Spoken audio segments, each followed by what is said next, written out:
Social media પર લોકો famous થવા માટે, વધુ વ્યૂ વધારવા માટે ગમે તેમ વિડીયો બનાવતા હોય છે. કોઈ બંદૂક સાથે તો કોઈક બાઇક પર સ્ટન્ટ કરતા હોય તેવો વિડીયો વાયરલ કરીને સોશિયલ મીડિયા પર ફેમસ થવા માટે વિડીયો બનાવતા હોય છે.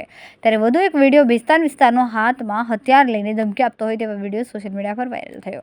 જોકે બિસ્તાન વિસ્તારનો એક વિડીયો સામે આવ્યો છે, જેમાં યુવક હાથમાં ધારદાર હથિયાર લઈને સોશિયલ મીડિયા પર આવે જે મેં જાનથી મારી નાખીશ અને ગાળો આપે છે તેવો વિડીયો સોશિયલ મીડિયા પર વાયરલ થયો છે. જોકે આ વિડીયો વાયરલ થતાં જ પોલીસ દ્વારા तपासનો विषय बन्यो है। आज मेरे दुश्मनों का ताजियत तेज करके रखा हूँ। आज कोई भी मिले ना उसकी तेरे कोई भी हो बड़ो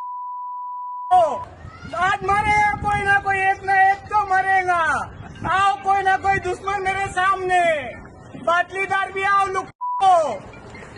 कैमरामैन हर्षद पाटिल साथे सुनील पाटिल, समय मीडिया न्यूज़, सूरत।